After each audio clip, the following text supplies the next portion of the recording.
pinanggih malih wonten ing acara ibadah wonten dalemipun Bapak Mujiono sak keluarga ing mriki.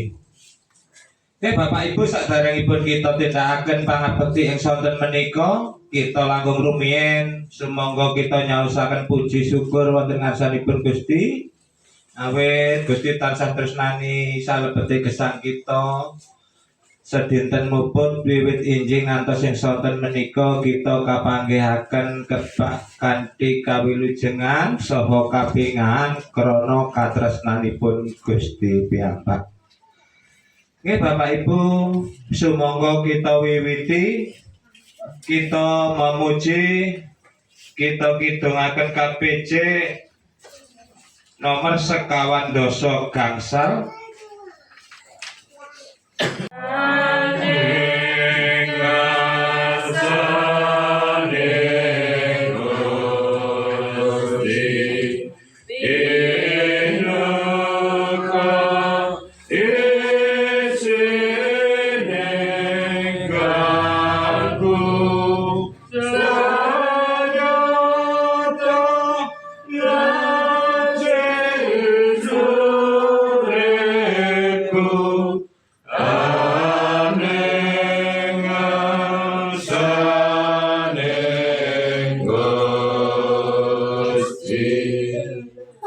Ing salebeting pangabekti kita wekdal menika lan sumangga ing manah kita sami musika ingkang mekaten. Tuing pitulungan kawula menika pinangganipun saking sawaping Yahuwah ingkang nitahaken langit kaliyan bumi, ingkang boten nate nilar pakaryane astani, so ingkang tansah netepi kastyane langgeng. Siraman lan tentrem rahayu ingkang pinangganipun saking Gusti Allah Sang Rama, tuwing Gusti kita Yesus Kristus nunggila dhateng para sadulur sadaya. Amin. Kita sampun kita lampahi ing dinten-dinten ingkang sampun kita pengkeraken. Tamtu kita ngraosaken kathah perkawising gesang ingkang nempuh gesang kita. Wondene kita sami ing wedal samangke saged tetunggilan ngluhuraken asmanipun Gusti kanthi sehat lan kebak ing kapingahan. Sedaya menika inggih awit saking berkahipun Gusti. Pramila sumangga kita sami saos syukur wonten ing ngarsanipun. Amun kula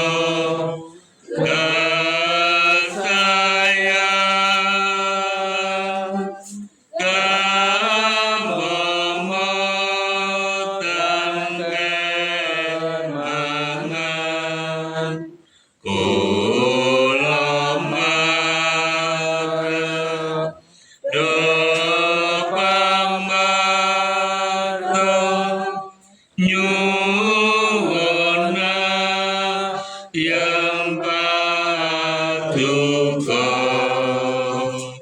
kula marang depamata nyuwuna yang paduka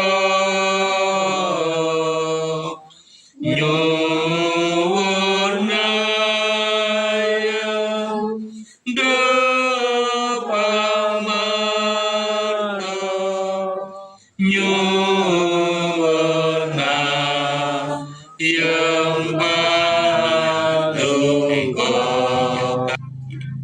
Yen panjenengan ngraosaken awrating digesangen menika boten ngancam nyawa, boten ngancam nyawa.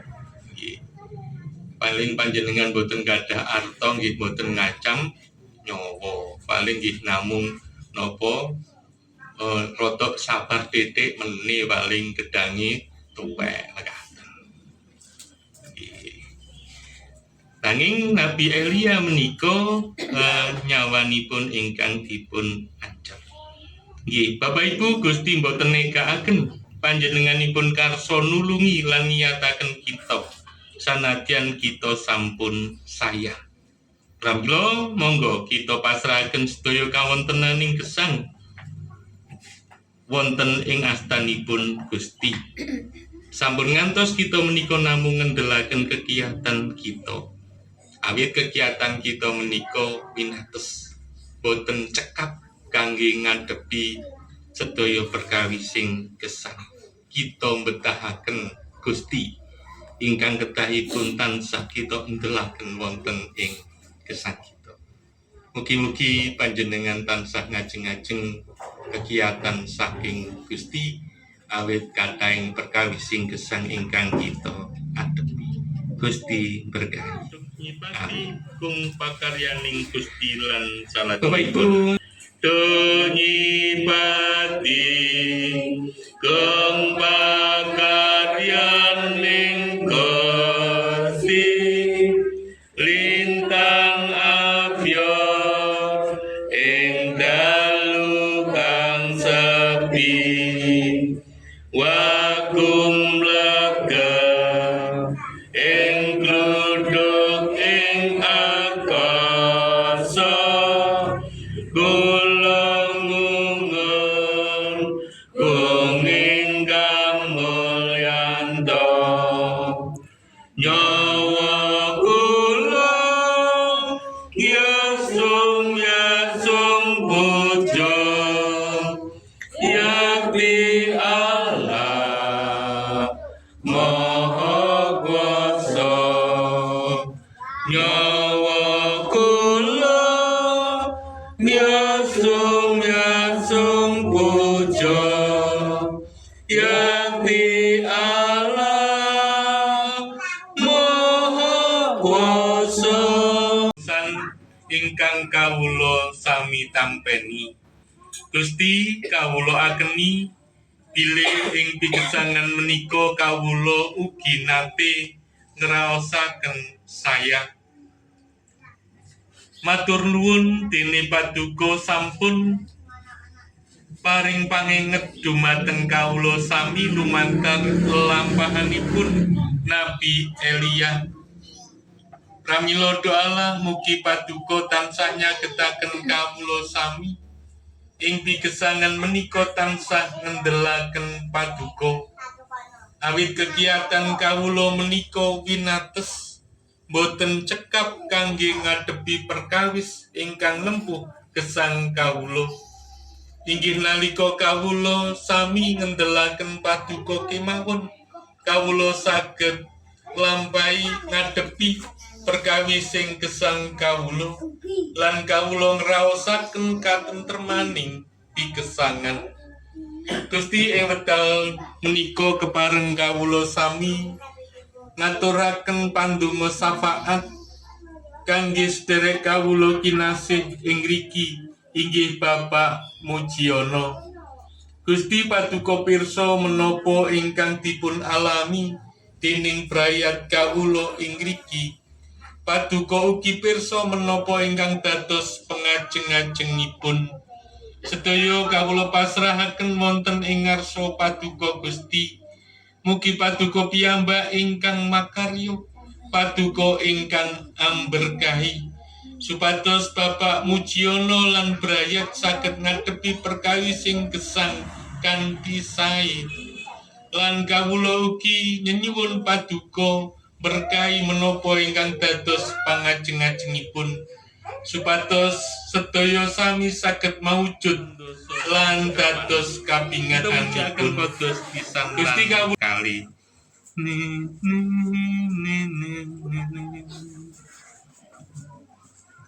yen nunggilan Gusti lan salajengipun yen nunggilan Gusti rindan dalu mana langkung tentrem arayu kula angantos Gusti siang kelayan ratri pitados Gusti berkahi. Gusti mekaten kala wau tumindake pangabekti wiwitan ngantos purna pinanggih kelancaran saha nampeni berkah saking Gusti. Ing mriki kula nggih boten kesuping ngaturaken panuwun ingkang ageng suwanten kelompok nepo dumateng Bapak Pendeta Agus ingkang sampun babaraken dawuhipun Gusti ingkang saestu jelas sanget. Ing kala wau sampun kaemutaken kita dipun suwun tansah emut Gusti lan ngayom wonten ing Gusti. Ing mriki kula saestu kula sedaya tansah matur nuwun sanget. Lan ing mriki kula nggih ngaturaken panuwun ingkang ageng dhumateng Bapak Mujiono sak keluarga ingkang sampun kersa nampeni rawuhipun Gusti lumantar pangabekti brayat ing sonten menika. Kula suwantene kelompok ngaturaken panuwun ingkang ageng. Mugi Gusti berkahi keluarga Bapak Mujiono. Lan ibadah Selasa ngajeng manggen wonten dalemipun Mas Putra. Nggih matur nuwun. Tanggal 9 bulan kalih ing dalemipun Bapak Jepri.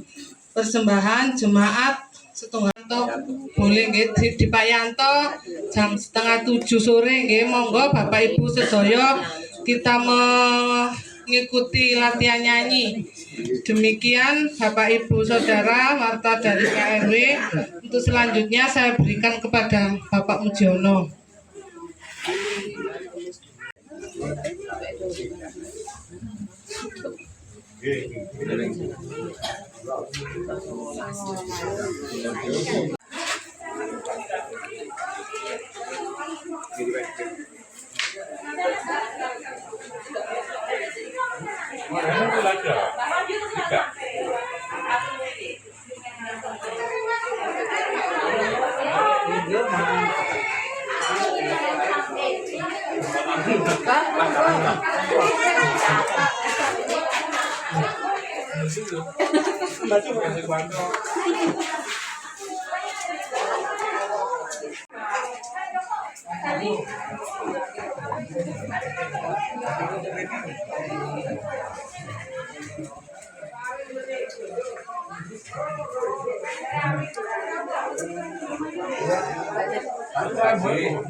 Boleh bisa lah ya. Oh iya. Oh iya. Oke.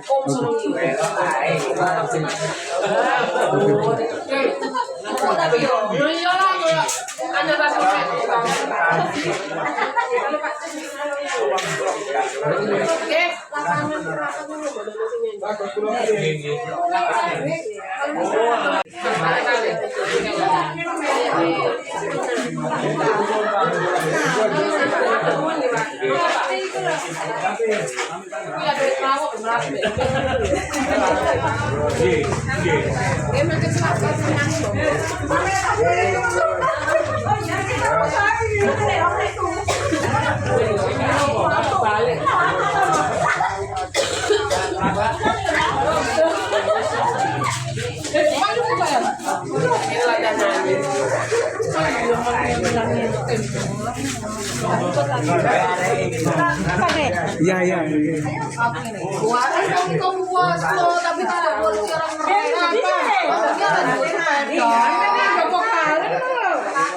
Joko kali pengen bentul sampai nonton sepeda.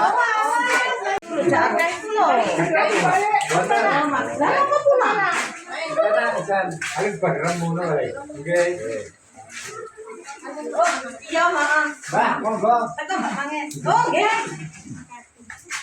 Nopo? Anu. Oke. Iki ibu urung. Waduh, waduh.